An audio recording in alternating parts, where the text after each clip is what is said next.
It can be said that humans are paradoxical creatures.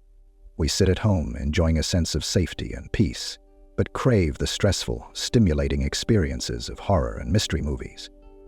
In public places, it requires privacy, wanting to be as comfortable as at home. We spend hours comparing and deliberating to buy a pastry full of sugar without even knowing if the information is true.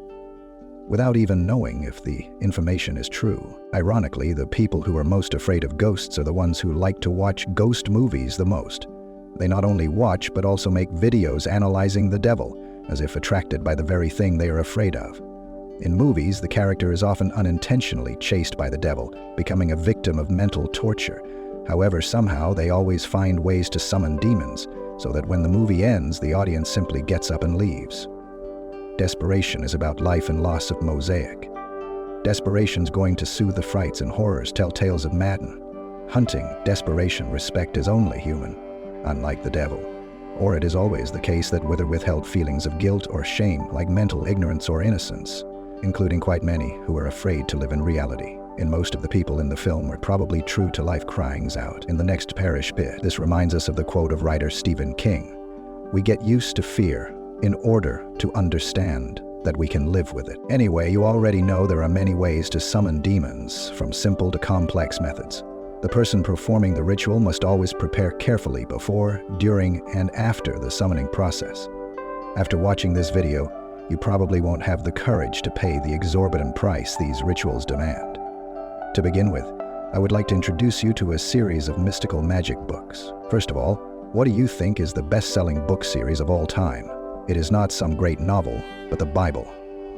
An estimated 200 million more copies of the Bible are printed each year and are almost completely consumed. This number will probably never diminish, as people have believed in God for generations. Christianity's devotion to the Bible has been translated into more languages than any other book that has ever existed in human history. The Bible deals with many problems that even modern science cannot explain. One of them is the existence and impact of the devil on our world. So, is the devil real or not? Of all the religions that exist in the world, they have their own definition of the devil. Perhaps the concept of demons has existed for a long time, when humans were still in the prehistoric stage. In ancient times until today, people have always wondered where we will go after death. Somehow, the definition of the dead, who are struggling next to the living, which means that spirits of the dead not just trying to free the souls from the body, it's trying to free the spirits of the dead, not just trying to free the physical body. Ordinary people cannot see ghosts because they are invisible, except for some special circumstances or some people who have the ability to communicate with the afterlife. Demons are divine forces, but follow the evil side, and their appearance is often very ugly, gruesome, and scary. They appear to punish bad people, but sometimes they harm good people. In some Eastern religions, such as Buddhism and Hinduism, demons can transform into creatures such as buffaloes, cows, horses, as well as insects and humans. The naked person does not easily recognize demons and is easily deceived or harmed by them. It is the general concept of demons among the religions of the world. So how does the Christian Bible deal with this issue? First, we must understand what the Bible is and what its origin is. The Bible is the word for sacred texts commonly used for religions that originated in Abraham, such as Christianity and Judaism. The Christian Bible is divided into two categories: the Old Testament and the New Testament. The Old Testament was written based on the Jewish scriptures and was completed and popularized before the birth of Jesus. And the New Testament, written after Jesus' preaching, was written by Jesus' apostles and their successors. Most of the authors of both the Old and New Testaments are anonymous. They write their names in different periods and in different places. The Bible is considered by Christians to be God's teaching. However, scholars now agree that the Bible is a man-made product and that it has been improved over the centuries, revised and written by 40 authors over a period of nearly 1,500 years, from the 12th century BC to the 2nd century AD. According to the rules of the Catholic Church, the Bible now consists of 73 books, 46 in the Old Testament and 27 in the New Testament. Because they are the product of man, the ideas in the Bible, even if they are mysterious, are man-made. So when the Bible talks about the devil, it is also man-made, so to speak. The New Testament includes the Gospels, the book of Acts, and the book of Revelation.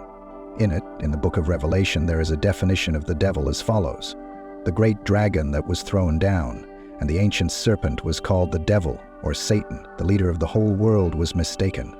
He was thrown to the ground with his angels. The writing style in the Bible in general, and Revelation in particular, is religious and quite confusing to most readers today. But the Bible's definition of the devil can be summarized as follows: the chaotic nest. God created the world with angels to help him rule that world. Left to themselves, God would hear his own voice, the angels prayed, and with their way we'd mount. Angels are noble children, given by God with many powers and beauty. Among those angels there was a man named Lucifer. Lucifer is a powerful, beautiful angel who is deeply loved by God. One day, God called all the angels to come and announced that he had just created a new species. This species not only has an angelic soul, but also a body. On the day of naming them human, God deeply loved this new child and asked all the angels to help him serve, to help people multiply and grow. Of course, the angels were obedient, except for one person, Lucifer. He wondered how a noble angel could serve a lowly race that had no special powers like humans. So, Lucifer silently resisted God's command. Eventually, he managed to get up to a third of the angels in heaven, organize an earth-shattering war, and in the Bible it is called War in Heaven. The war drew nearly all the angels involved, divided into two camps, one for God and one for Lucifer. Finally, God sent the archangel Michael to wield a shining sword to punish the traitors. Lucifer's followers failed miserably and were punished appropriately. The leader himself, Lucifer, was stripped of all angelic powers and filled with hell forever. He is now known as Satan. From here, the concept of demons in the Bible was born. It can be said that, according to the Christian Bible, the devil originated from the fallen angels, according to Lucifer. In the past, when they were pushed into hell, they all transformed from beautiful, clean angels to ugly, horrible, and somewhat dirty. But after going to hell, it didn't mean that the demons didn't take any action. The devil has returned to the human world many times to harm humans, the species that they believe has caused them to suffer like this. Typical of this is the increase in seducing Adam and Eve. In the Bible, Adam and Eve were the first two people in the world. Because they were favored by God, they lived in the Garden of Eden, full of strange flowers and grasses, with only happiness and joy. There is no sickness or sadness. God allows people to eat and drink as much as they want and do whatever they want, except for one thing: not to touch God's forbidden fruit, which is a fruit that grows on a tree in the middle of the garden. One day, the devil turned into a snake to seduce Eve. Did he tell this woman that God told his grandparents not to eat the fruits of this garden?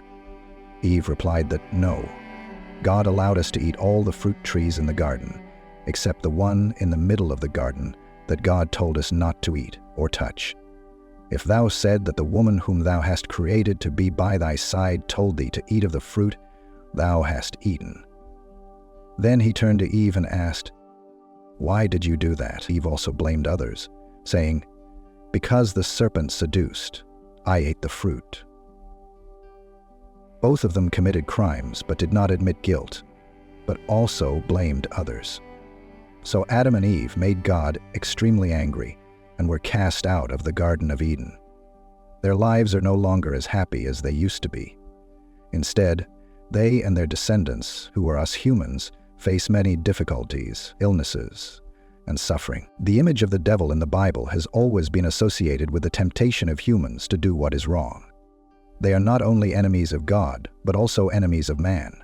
The devil always seeks to harm us in every way. Moreover, they are very wise and cunning, specializing in seducing and deceiving people to do wrong, and then concealing their actions and the root of their crimes, causing people to suffer the consequences and be punished by God. A few minutes later, another sound entered the room. The Bible says that people often do not realize that the evil they do is caused by the devil, and that even those who are close to God, who have been imbued with his doctrine, can still become slaves to the devil. To political, like politicians and misguided people, a good example is Judas, one of the 12 apostles of the Lord. Judas was a patriotic Jew who wanted to create a revolution that liberated the Jews from Roman rule. When he heard Jesus preach everywhere about a revolution that liberated the Jewish people from suffering, He followed the Lord because he believed that Jesus would lead the revolution he expected. How good of him to say it. However, Jesus did not intend to revolutionize against the Romans, but only to have a revolution in the soul, a war against the devil in the mind, not against the rulers. It was because of this contradiction of thought that Judas gradually became disobedient to Jesus. And with his work of the cross, humankind's graduated from the ignorance of sinfulness to the power of strengthened and philosophical perspectives. At the Last Supper between Jesus and the 12 apostles, darkness enveloped the soul and made the relatives no longer recognize each other. The Bible affirms that the devil is completely real. One of the most effective methods for casting out demons is to pray and trust in God. As long as you bring out God's words in the Bible and read them, the sheep will be healed instantly, and the devil will no longer be able to harm people. Christianity believes that with a holy lifestyle and active prayer, people can completely escape the control of the devil. It is all true until the desire arises in you to summon them. Previously, I told you the story of King Solomon and the 72 demons he subdued thanks to the magic ring and seal engraved with the 5-pointed star, given to him by Archangel Michael. As a result, King Solomon forced the demons to serve him in the construction of the temple. If you want to learn from the ancestor of demon summoning, look no further than the Lesser Key of Solomon, or more simply, Megaton, an anonymous magic book on demonology, compiled in the 17th century. Currently, you can easily find this book series on many online platforms, with detailed instructions on how to summon demons, even angels. However, we sincerely advise against foolish practice, as not everyone has the courage like Solomon to turn the devil into his slave. The first book in the series is called Ars Goetia. In this section, there will be spells related to the 72 demons that King Solomon subdued. The second part, Ars Thurgia Goetia, presents the spirits associated with the directions on the compass. The Ars Paulina section details the 24 angels corresponding to the 24 hours of the day, and the 360 spirits of the zodiac signs. Anzalmadal teaches how to communicate with angels through divination. Finally, Ars Almadoria contains special prayers which help the practitioner to accurately memorize sounds, images, and objects, and learn quickly. In Solomon's book, it is recounted that when he was alive, King Solomon had the ability to summon and send 72 powerful demons to enslave him. However, fearful of their power, King Solomon cast a charm to entice and seal them into bronze chests and threw them into a large, deep lake. When the Babylonians found the barrels, they thought they contained treasure, so they opened them and released them to 72 demons and their minions. According to folk belief, crossroads are considered to be intersections between realms, where paranormal events can take place and humans can communicate with supernatural spirits. In the Middle Ages in the West, there was a tradition of burying the bodies of criminals and suicides at crossroads, which was supposed to mark the boundary between those who lived according to the framework and those who lived outside the law, or outside the social norm. According to Western folklore, one can go to a crossroads to summon and make a pact with the devil.